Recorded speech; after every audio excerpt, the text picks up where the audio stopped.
This is an RNZ podcast. Hello and welcome to this episode of Your Money with me, Mary Holm. Thanks for taking just a few minutes to listen in while Jessie Mulligan and I talk through some useful ideas about how to make your money work better for you. Just remember though, this is guidance. Final decisions are up to you. Over to Jessie. Let's go to Mary Holm now. We await her Thursday visits with excitement and anticipation, and she joins us now. Hi there, Mary. Hi, Jessie. Gosh, that's quite a build-up. Yeah, and I was just thinking, I read your column every Saturday in the Herald, and I think you do such a great job of making that so readable and so interesting, even though for someone like me, I feel like I've heard it all before, and yet when I'm reading it, I never feel that way. So thanks for all that you do. Thank you. That's really kind of you. And this is something that a lot of people will have come across in New Zealand over the last year or so. Buy now, pay later. You decided to have a closer look. Yes, partly because we must be starting to get into the Christmas shopping season, it seems to me. I mean, not quite yet, but some people might already be buying some stuff online. And so, you know, the buy now, pay later obviously makes it easier for a lot of people to do their Christmas shopping or any other shopping, really. But I think, and there's been huge growth in the number of people using it, so I thought it's about time you and I had a little look at it. Yeah. I mean, basically, saying what it is to the particularly younger listeners is stupid because they'll all know more about it than I do. But Yeah. Some of the older ones might not quite realise. So you're buying something now and you get the product now is the thing. And pay for it in weekly or fortnightly payments over the next sort of 4 or 6 payments is how it typically works. And examples of it are Afterpay, Lay-By, Zip, Genoa Pay, and Hum are some of the ones. Lay-By, by the way, for people who've been around for a while, we think back to Lay-By when you set a product aside in the shop and you made regular payments on it, and when you paid it in full, you picked the product up. It might be a garment or something like that. This new Lay-By is spelled Laybuy, and you get the product up front these days. Yep. So you don't have to hang around and wait. And apparently, from my reading about it, most people start with a sort of $400 or $800 limit on how much they can spend with one of these companies, but it can then rise to $1,000 or $1,500, and in some cases even higher. And, of course, because there are sort of at least 5 of them around, people can go to all the different companies and sign up. So you can, you know, run up quite big bills of quite a few $1,000s if you are using all the different cards. Yeah. One of the big differences from credit cards is that only certain retailers will let you do this. Typically online or in store, you can use these products or these services. And the usual things that people buy apparently are clothing, beauty products, hair, homeware, electronic devices, automotive parts, and novelty items. So that's the sort of range. Clothes and things are commonly bought that way, I think. Yeah. I don't want to sound judgmental, but that list sounds like stuff you don't often really need. Quite, exactly. Yes. It often is, I think. And it's pretty easy to sign up. They don't do a credit check on you, usually. You need to have a credit card or a debit card to make the payment. So you have to have one of those set up before you can go ahead and do this. So that would limit people a little bit. And basically the thing is that you're not paying any interest at all, but you do pay fees for late payments on them.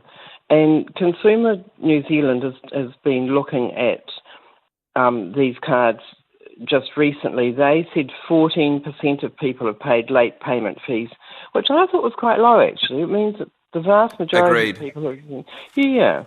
Most people are paying them off just fine and everything goes fine.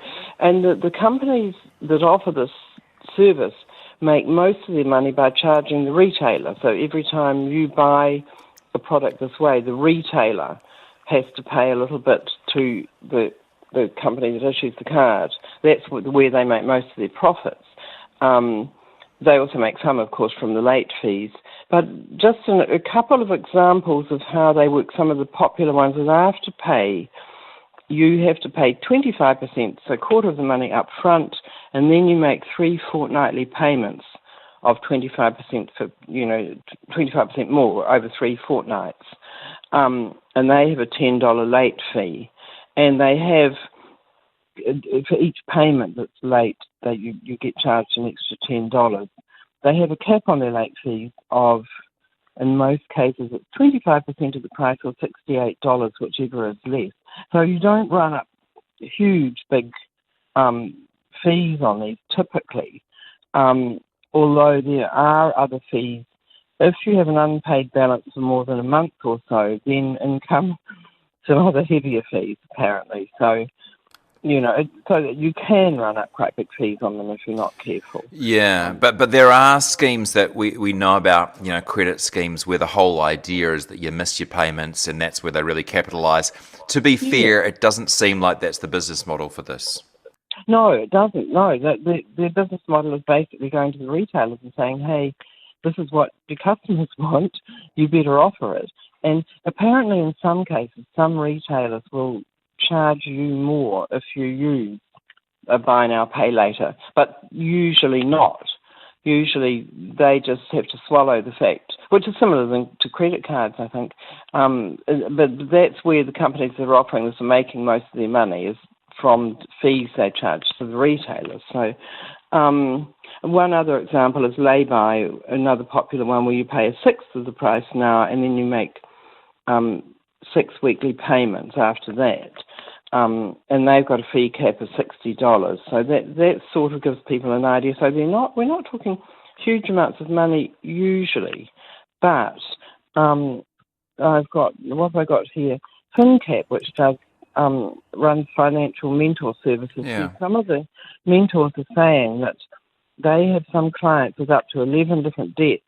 So you can, put quite a few different items on there, and with debts totaling more than $3,000. So, if you get into this in a big way, it can start to get to be quite serious money we're talking about.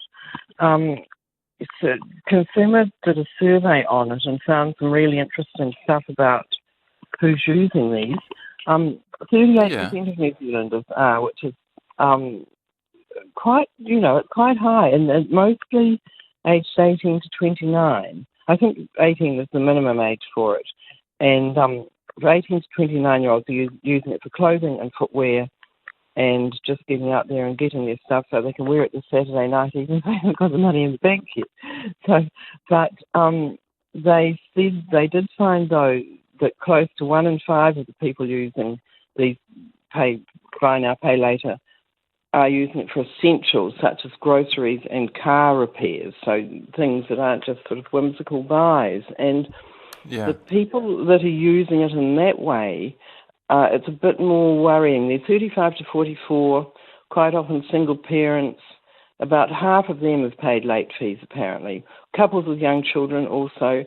So those are the ones, the somewhat older group than the youngies, are using it for more essential stuff and probably, getting themselves into more difficulties with the fees, etc. involved. But, I've sort of had some interesting stuff on the growth. Just in the first half of this year, under 35, the growth was 26% for women, it was 30% for Maori, it was 32%. So there's big growth happening in this use, and no doubt it's continuing on the second half of the year. And why wouldn't there be, right? It's kind of, from the consumer's point of view, why wouldn't you use it? Yeah, yes, really, yes. There are some problems with it, though.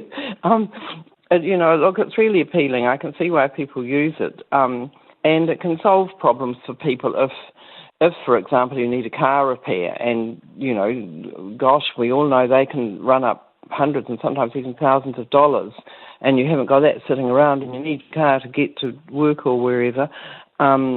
So, they're obviously a good service in many ways, but Consumer, this is what worries me a bit. Consumer said that 55% of the users said it encouraged them to make purchases they wouldn't otherwise have made. So people are buying stuff they would otherwise have managed without. And what's more, the shops do what's referred to as upselling. So they know you're going to buy it this way, so they say, well, why don't you get a better model? Why don't you get a better TV or a more expensive jacket or whatever? Because you don't have to pay the whole lot at the moment.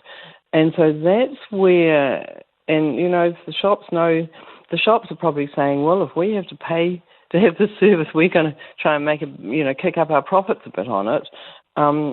So I would say to listeners, watch out that you're not being upsold, i.e. pushed into buying something more expensive. Because did you note this, that I think there is something in the fine print when a retailer signs up to these schemes that they're not allowed to hike the prices to make up for it. Have you come across that? No, I haven't come across that. No, in fact, I read somewhere that some of them did do that. So that's interesting. Right. How would you measure it anyway? Well, it depends on if the price is already on the garment or something. I mean, I can't imagine them doing that. I can't imagine them that if you turn up at the counter with a shirt that costs $100 and they say, oh, if you're going to pay that way, you have to pay $110. I don't think no, but more like all the prices go up in the shop go up, 1.5% to pay for these new Afterpay. Maybe. Well, that's right. That's quite right. I mean, they would just sort of discount that into all their pricing. There's no doubt about that, to make the whole thing work. And, we shouldn't be picking on retailers at the moment, given that a lot of them aren't able to operate properly. But so there's nothing wrong with that. It's fair enough that they, include that in their pricing. But that would be what's happening, I'm sure. It's Consumer did point out, where people say, well, no, there's no interest on this, it's just late fees and they're not very high. But if you spend $150 on something and then you run up $40 in late fees, then that's equivalent to paying 27% extra on the product. So the $10 don't sound very big, but when you start looking, if you're doing a lot of stuff like this, the percentages can get quite high, and more than $10 million a year in late fees in New Zealand, Consumer says. And what's more, if you run late on it, it can harm your credit record. So that's something to keep in mind if you, later wanting to get a mortgage or even later wanting to get a credit card. You might find you can't get one if you've been running up late fees, and that's been reported into the credit bureaus. So that's a warning. Another problem is that these products aren't covered under the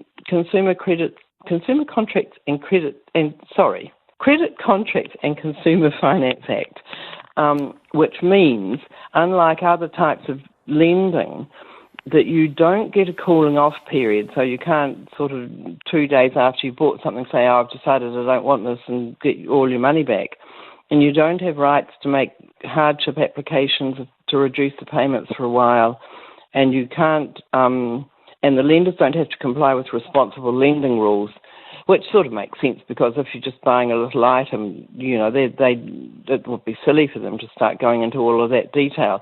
But on the other hand, when the items start adding up, it can matter quite a lot. And so a lot of in fact, 17 organisations like the Salvation Army, etc., are supporting consumers' call to the government to regulate this stuff, because it's happening in other countries too. So it's sort of a new trend that's coming through, and the governments are coming in behind and saying, hey, we've got to look after people.